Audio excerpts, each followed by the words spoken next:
Good evening, and I'm Trudy, and I'm here today to actually go over 1 Samuel chapters 21 through 24.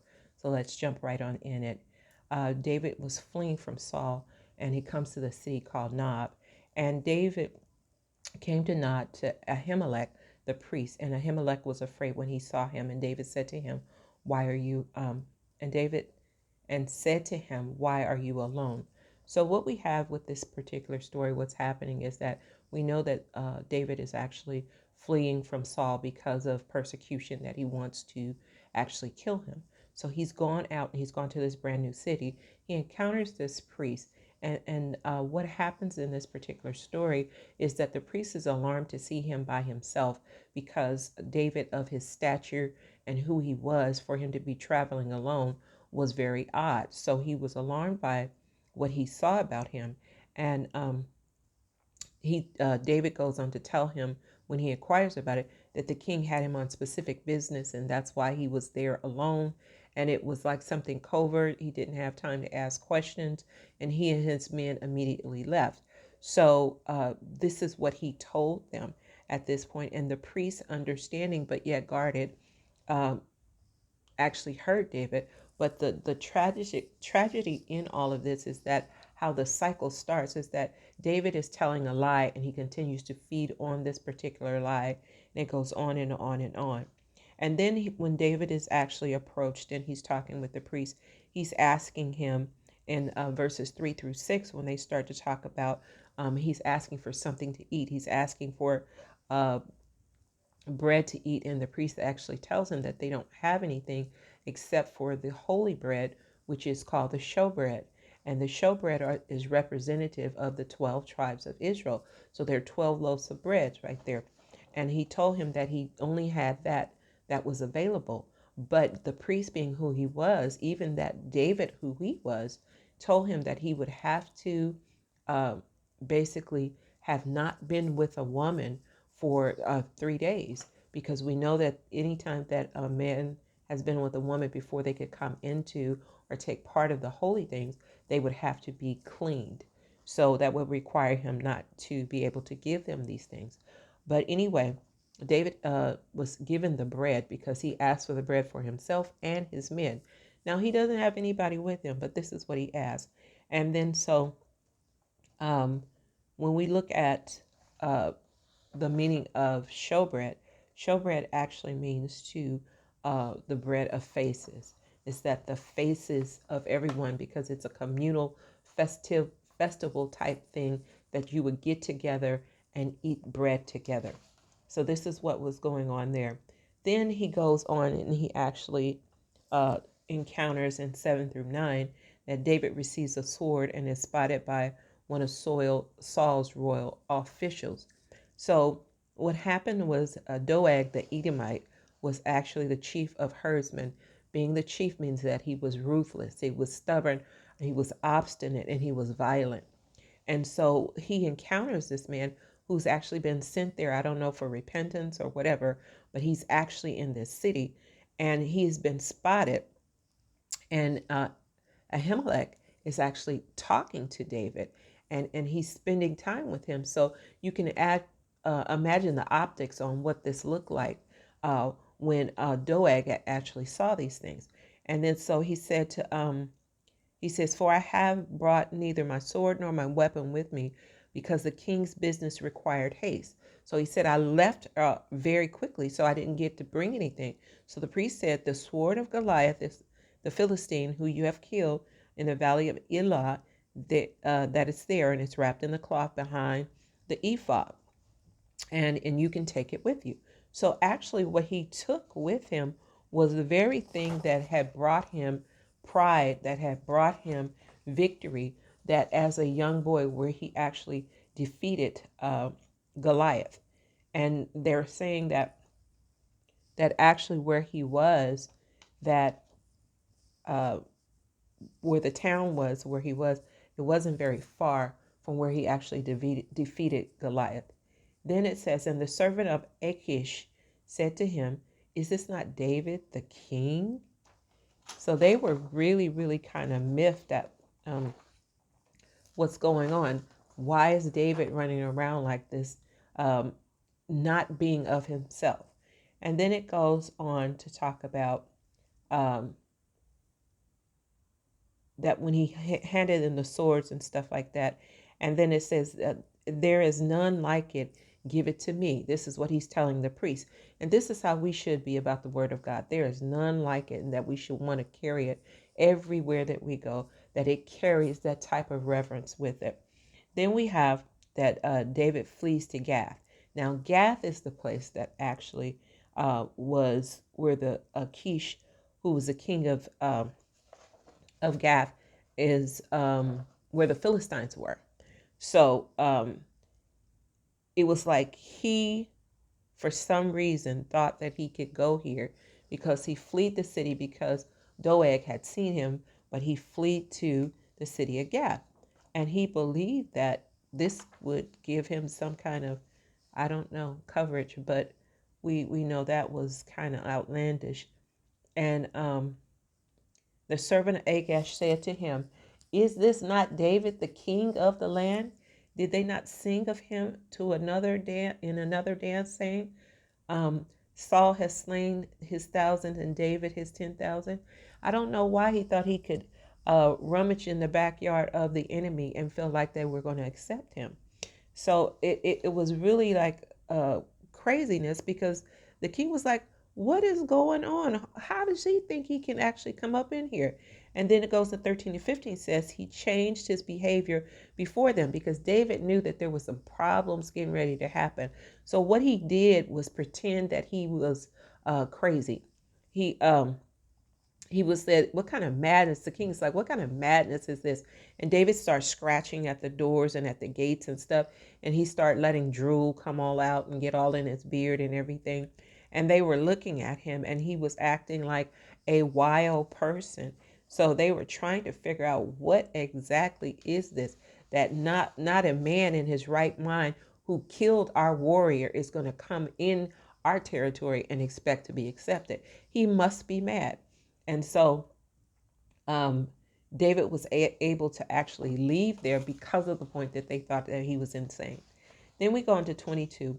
This is where David actually escapes, and he goes into caves in Adullam. And then it talks about David therefore departed from there and escaped to the caves of Adullam. So the Adullam means refuge. So he escaped to the place of refuge. Isn't that like God, when we get into a mess, that he always will provide a way of escape for us? And this is just what he did for David.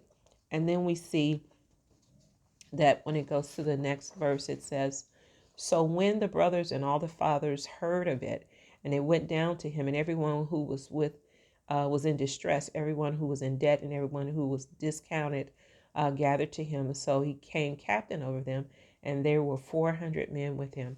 So what happened was that when they heard the news that he was insane and all these different things, everybody came.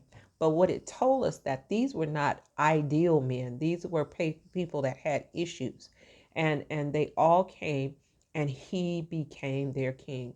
And that's just like with us, that God takes all types of people and he becomes our king. No matter what your situation is that when you yield yourself to him, he receives you. And so this is what actually happened. So when his all of the brothers and everything else came, they went here.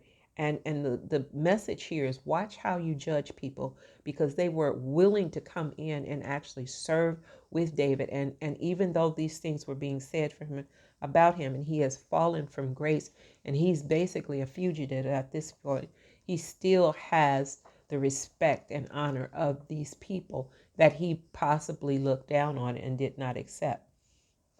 Um, and these 400 men, that's the thing. God called 400 men to be by his side.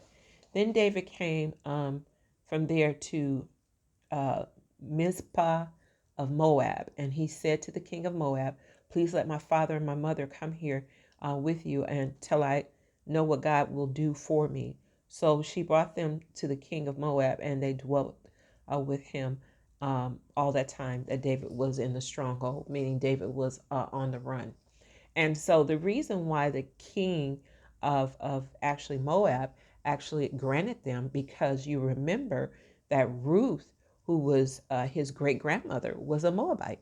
So he had a means. That's why his mother and everybody was able to actually be accepted there. So he actually left his parents there, and then he went on. And now the prophet Gad said to David, "Do not stay in the stronghold. Depart and go to the land of Judah." So David departed and went into the forest of Hereth. So he was telling him that it wasn't safe, that people knew basically where he was, and to go out into the wooded areas. You know what they always say, when you want to get lost, go in the woods because they can't find you. So when Saul heard that David was with the men, and they had with him, and he had been discovered.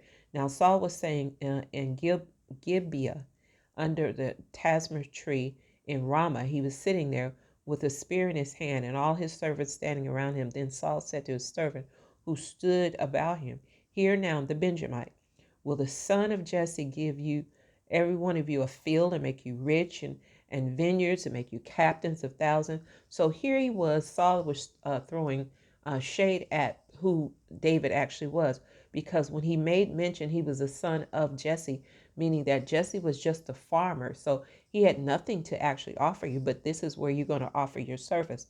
So this is what he's actually talking about. And then he says, uh, Saul, at this point, when we really kind of measure his temperament, he had almost gone into a state of paranoia at this point, and became very whiny about these things. And but what it was, that Saul could not accept the truth about David, and that Jonathan were that whole union that they had, the friendship bond that they had, that he would even defy his father to make sure that David was okay, and that he could not even accept that David and Jonathan were right and he was in the wrong. So he had a very hard time. We see again, pride pops up, and this is what he has going on for him. And then Doeg reports to Ahimelech and David into King Saul. So then answered Doeg the Edomite, who was sent over the servant of Saul, and said, "I saw the son of Jesse go to Nob, the Ahimelech, the son of Ahitub, and he inquired of the Lord for him, give him provisions, and gave him the sword of the Philistines." So the run and go tell it, Doeg came back and told all these things. And so now it makes it like the priest Ahimelech basically is complacent with what's going on, although he knew nothing about it. The lie that David told him made him to become hospitable to him and offer him things, but he knew nothing about what was actually going on at this point. Yet the run and go tell it, Doeg has actually gone out to Saul, even in his paranoid state, to actually make these things happen. So then, so the king sent to Ahimelech, the priest and the son of Ahitub, and all of his fathers and the priests who were in Nob. And they came to the king, and Saul said to them, "Hear now, sons of Ahitub." And he answered, "Here I am, my lord." Then Saul said to him, "Why have you conspired against me?" Now, because of the lie that David told, it caused a whole entire issues, big issues. And we find later on that it says, "And did I begin to inquire of God for him? Far be it from me. Let no king impute anything of his servant or to any of the houses of my father, for your servant knew nothing of all this, little or much." So Ahimelech is trying to tell him, we didn't do anything wrong. We didn't know anything about what was going on other than what David told us. And being that he was a representative of you, we had no option but to believe this. So you be careful when you tell lies, because they all have consequences. And then it goes on in 16 through 19, where Saul commands the execution of the priests and their family. And Doeg the Edomite carries it out. So what happens in 16 through 9 is that Saul actually tells his servants to go and kill this entire priest and his family, and then everybody in the city of Nob. And so what happens is that the servants had enough sense to step back and look at the situation, and that he knew that these people were representatives of God, and they didn't want any part of that. But the run and go tell it, Doeg, he was just like I told you before. He was vicious, violent, and obstinate. So he took on the challenge, and he went and he actually um, you turned and killed the priest. So Doeg the Edomite turned and struck the priest and killed on the day 85 men who wore a linen ephod. Also, Nob, the city of the priests, he struck with the edge of the sword, both men, women, children, nursing infants, oxen, donkey, sheep, with the edge of the sword. Now, this is the order that Saul gave, but God gave the order to him that he was supposed to go into the city and with the Amalekites, that he was supposed to kill everybody there. But here he has the nerve to actually do something or order something that he couldn't even do, that God gave him to do from the beginning. How ironic that we have this. So then we go on that all of these people lost their lives, and Doeg felt um, that he was, I don't know, felt like he was big man about it, that he was able to do things for Saul. Then it goes on to talk about David, even though Doeg thought he actually killed everyone, that when we go through 20 and 23, we find out that there was a survivor of Amahilek's family by the name of Abiathar. And Abiathar, who was the son of Ahitub, was able to escape being injured. And so David said to Abiathar, I knew that day when Doeg the Edomite was there, that he would surely tell Saul, I caused the death of all the persons of your father's house. Stay with me, do not fear, for he who seeks my life seeks your life, but with me you shall be safe. So here it was that David was able to offer refuge once again to this young man had lost everything because of the lie that David actually told that caused him to lose his life. So we're going to move on to 23. So 23, David saves Keilah from the Philistines. So in the first verse, it says, Then they told David, saying, Look, the Philistines are fighting against Keilah, and they are robbing the threshing floor. Therefore David inquired of the Lord, saying, Shall I go and attack the Philistines? And the Lord said to David, Go and attack the Philistines and save Keilah. But David's men said to him, Look, we are afraid here in Judah. How much more then if we go to Keilah against the armies of the Philistine? Then David inquired of the Lord once again, and the Lord answered him and said, Arise, go down to Keilah, for I will deliver the Philistines in your hand. So what we have is that another test of faith at this point, that David, the greatness of David when he came on the scene was that he had unwaverable trust for God, that whatever God said, he didn't hesitate. But here we see a couple of hesitations that are actually going on. And then we say that go and attack the Philistines and save Keilah. It says, by all outward appearances, this was crazy, a crazy thing to do. First, David had 400 men with thin resumes and bad credit reports, and not exactly a regular army. So these were kind of like misfits. Second, David had enough trouble with Saul, and he didn't want to end up adding trouble by adding on the Philistines. And then thirdly, this would be make David wide open out right before Saul, that he would be out in the open doing this fighting, and he would be a target at that point. So it would be dangerous for him to do that. So there was this kind of reckoning at this point because David wasn't sure.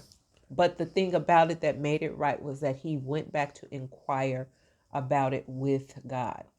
And then so when it comes to 6 to 8, it says, Now it happened when Abiathar, the son of Ahimelech, fled to David at Keilah, that he went down with an ephod in his hand. And Saul was told that David had gone to Keilah. So Saul said, God has delivered him in my hand, for he has shut himself in by entering a town that was has gates and bars. So Saul thought, okay, you didn't ran into a mousetrap. I got you because of what you're doing. And then they actually go out and Saul is just, he calls all the people together for war. He is just really kind of delusional that he is so taken by what's going on with David that it has just clouded his judgment about every single thing, because he wanted victory over David so very badly. And what we see was that instead of him listening to God or listening for God, Saul was only completely motivated by his own self-interest, that he was only seeking to bring himself glory, to say that he had killed David. Then we go to 19 and 13. It talks about David escapes from Keilah. So when David knew that Saul plotted evil against him, he said to Abiathar the priest, "Bring the ephod here." Then David said, "O Lord God of Israel, your servant has certainly heard that Saul seeks to come to Keilah to destroy the city for my sake. Will the men of Keilah deliver me into his hands? Will Saul come down, as your servant has heard? O Lord God of Israel, I pray, tell your servant." And the Lord said, "He will come down." Then David said, "Will the men of Keilah deliver me and my men into the hands of Saul?" And the Lord said, "They will deliver you." So David and his men and 600 arose and departed from Keilah and went wherever they could go. Then it was told Saul that David had escaped from Keilah and had halted. Now, what it was here is that again we see that they had the ephod, and we remember what the ephod was, the linen overgarment for the priest, and it actually has the pockets inside on the front panel. And contained in there was that, remember how when the priests sought to get answers from God, they used the Urim and the Thummim. And so what David actually did, those were the two stones. One was clear for yes, and the darker one was for no. So as he got the answer for his question to God, he was able to get that from the Urim and the Thummim, that he got his answer, and they departed, and they avoided catastrophe at that point. So when Saul had heard that he had actually escaped, Saul halted the expedition to look for David. So David's humble heart saved the city, because he sought God and not try to go with on his own will and might, but he sought God, and he felt responsible, I believe, because of the 85 men, that the priests that had lost their lives by his actions. So now he was seeking God on how to move forward. Then it talks about David takes refuge in the wilderness of Ziph. And David stayed in the stronghold in the wilderness and remained in the mountains in the wilderness of Ziph. Saul sought him every day, but God did not deliver him into his hands. So David saw that Saul had come out to seek his life, and David was in the wilderness of Ziph in the forest. So it is basically that because of the constant threat, that he just stayed in the wilderness, which would be better for him. Then it goes on to talk about Jonathan comes out and meets him for the last time. So we know the bond that Jonathan and David had, and against all odds, what they did was actually come together. Jonathan found him, and they met together, and what they did was strengthen his hand in God. Jonathan was an encourager. He came out and he encouraged David, even in the situation, to let him know that he knew that God had called him, that he would be the next great king, and that he longed for the day that he could